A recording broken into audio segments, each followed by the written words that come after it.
are you doing? Good. Good? Well, because we're gonna learn lots of things today, okay? So, this class is for a B2 plus class or upper intermediate class. So, last classes, we talked about conditionals, right? First, second, and third. But right now, we're gonna go deeper, all right? Do you want to go deeper? Yes. Let's say you want to do that. But first, let's review a little bit, okay? So, for the first conditional, let's remember that it's used to say or to express a real and possible future. Something that is likely to happen in the future, okay? We do it with if. If is our magic word, right? If, then present simple, and then will plus base verb. Okay, you know this, right? If it rains, right? If, and this is present simple. If it rains, I will stay home. It is likely that I stay home, okay? I use will, okay?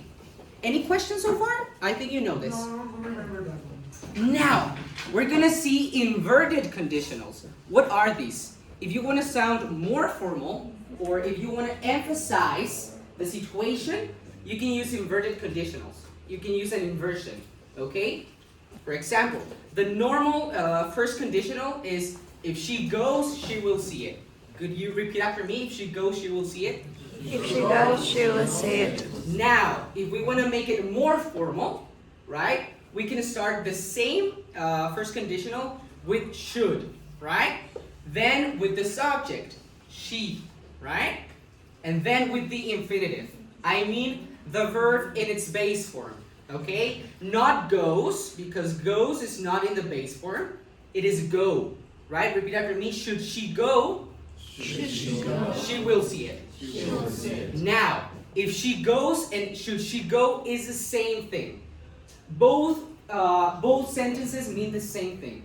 This one is more formal, and you are emphasizing the situation. Now, it's quite formal. When are we gonna use it? When can we find it? In books, right? Or I know you want to sit for the Cambridge C1 Advanced exam. You're gonna have to know this, okay? So let's remember, should she go? She will see it, okay? So go in base form. We don't change it, right? Any questions so far? No. Now, repeat after me. If it rains, we will not leave our home. If it rains, we will not leave our home. So, we would have to use should, right? Should it rain? Okay, because the verb is rain, we don't change it. It's in its base form. Should it rain, we will not leave our home. This part doesn't change, just the first part. Okay, we don't use if. So, the hot potato is burning, the hot potato is burning, the hot potato is burning, the hot potato is burned. So, we have to use a word here.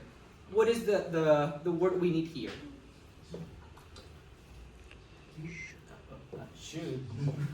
Perfect. So for the first conditional, should you need any further assistance, right? It's the same as if you said if you need. Okay?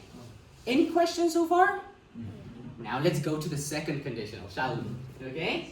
So let's remember that we use the second conditional for unreal or imaginary present or future. Alright? Something imaginary. Right? And the formula that you know, if plus past simple, and then would plus the base verb. Okay? You know this. If I had more time, I would travel. If I had is a past simple, isn't it? Right? So we don't have more time, right? It's imaginary. I would travel. You know this, right? Any questions for this one? No. Now, how do we make it more formal? How do we go deeper? If they won the prize, they would buy a car, right? So, to invert this second conditional, we would start with were. Repeat after me, were. Were. Then the subject, right? They, were they. Then this is the magic word, to, right? Repeat after me, to. Were they to? And then the infinitive, right? The base form, to win. Were they to win is the same as if they won the prize, right? It's the same thing, just more formal. So repeat after me, were they to win the prize, they would buy a car. Perfect. You're quite smart. So, repeat after me, if they invited you, what would you say? If they invite you, what would you say? Past simple, right? So, we would invert the conditional this way.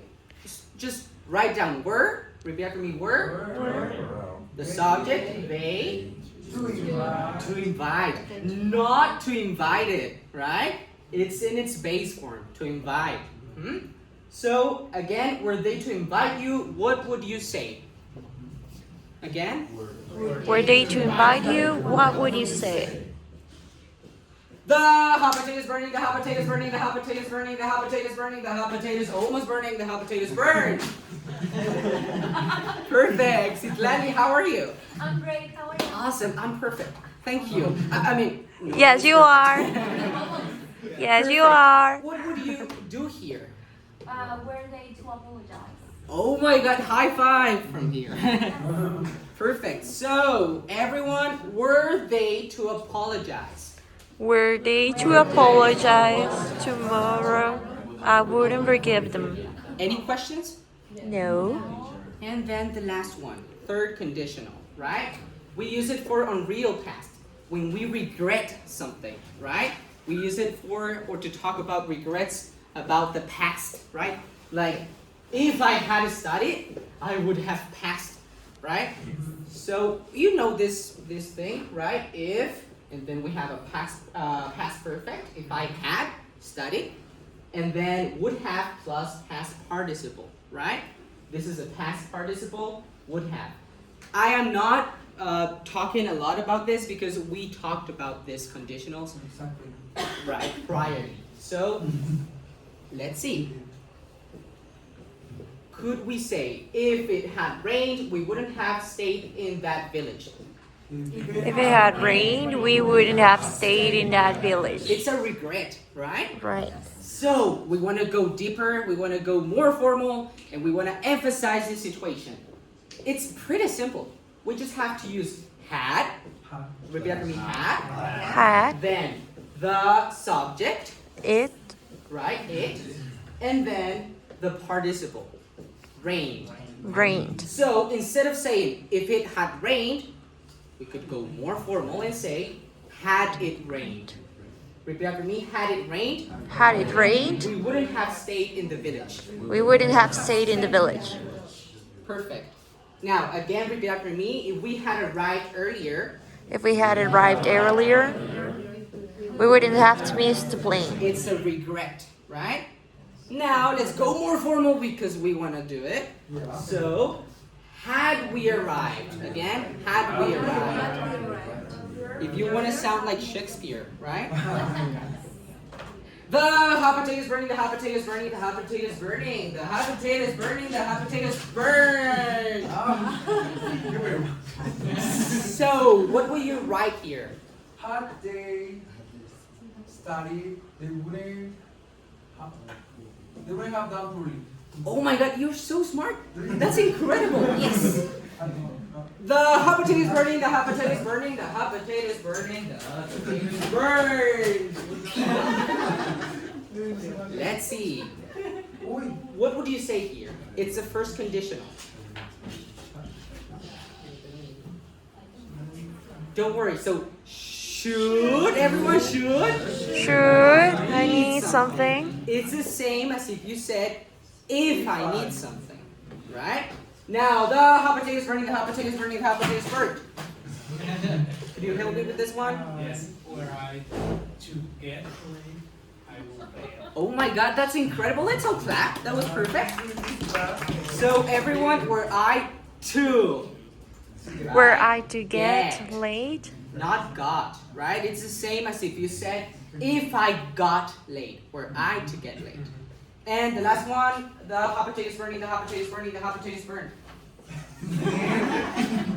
So, what would you write here?